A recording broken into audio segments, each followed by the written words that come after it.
Hi, it's Dr. Brett Wade of the Akahi Method. Thank you very much for joining me for a video blog update. This video blog relates to my most recent post on akahimethod.com. I was talking about the lost art of dreaming.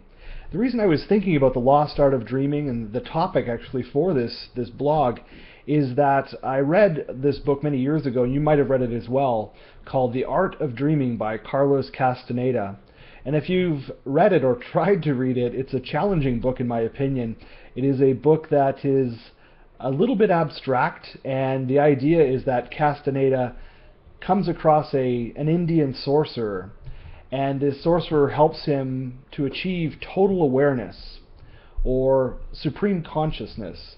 And the way he achieves this is he's taught to go through these stages or states of dreaming, so this conscious act of dreaming. Anyway, I was thinking about that book, and I was thinking about where is it? And I don't know if you've ever had that happen as well, where you think about a book and you look around for it, and I couldn't find it anywhere. Anyway, that was sort of the inspiration. I started thinking a little bit about dreaming and how I am a self-proclaimed daydreamer. I've always been that way. I was a daydreamer in elementary school, and I've really always been a dreamer. And daydreaming is often given a bad rap. We often hear that word daydreamer or you're a dreamer, and it sounds like it's a negative connotation. In fact, I think many people view it that way. But I've really begun to think about dreaming and how it's shaped and sculpted my life. I'm a big fan of dreaming. I think dreaming is an active process, almost like meditation, but in much more of an awake state for sure. Not that meditation isn't awake, but the primary focus of most meditation is to be mindful and focus on present moment. Dreaming is a conscious act which isn't necessarily focused on present moment at all. In fact, it's a creative process about something that you hope to come true in the future. But beyond hope, I view dreaming as a very active process, and I have to say that it has served me extremely well in my life. The act of dreaming, in fact, has been something that I apply to attain just about anything I have attained in my life, and I'm very proud of the fact that I'm an active dreamer. And with dreaming, I'll let you in on a few secrets of my dreaming process. With dreaming, I don't again view it as a passive thing. Let's say I think about something, maybe it's a job or maybe it's something more material. Let's say if you wanted a car, for example, a certain car that you wanted. You would need to conjure up what that car would look like into your mind, and every day continue to give energy into what that car looks like. Can you smell what the car smells like? Can you feel the steering wheel? Can you see clearly every detail in that car? And you go through this process every day, and with each period of time that you sit down in your daydream, you bring it more and more into reality.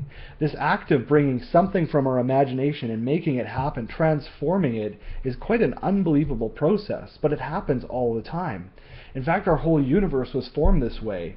From nothing came everything. The Big Bang, prior to the Big Bang, what was it? There was nothingness. There was emptiness. But all of a sudden there was pressure and intense heat, and everything happened in a moment. And I sort of view dreaming that way, where prior to starting a dream, there is, well, nothing. I mean, sure, there are thoughts, but in terms of making that dream happen, prior to thinking about it, isn't anything. Suddenly you think about it, you start making it very real, and what happens is eventually, if you do it enough and practice this, it comes true. And you have created something out of nothing. So I'm a big fan of dreaming, and I encourage you, if you're not a dreamer, to think about it as a real thing. Don't think about it as, oh, something fluffy and you just hope comes true. It's not. It's absolutely an active process that I believe very strongly in. So I encourage you to practice some daydreaming, and what do you have to lose? Spend some time, carve some time out in your day, maybe 5 minutes, 10 minutes. What do you want, and what does it look like? Create a very clear vision of it, and watch as you continue to put energy into that the dream becomes more clear, and then wait for it one day to pop like a big bang from the realms of imaginary, from the realms of being inanimate to being animate. I hope you enjoyed that blog or this video blog, and I look forward to being able to contribute more. If you have any questions, please feel free to post them below, or any comments. I'd appreciate that, and look forward to chatting with you again soon. That's all for now. Dr. Brett.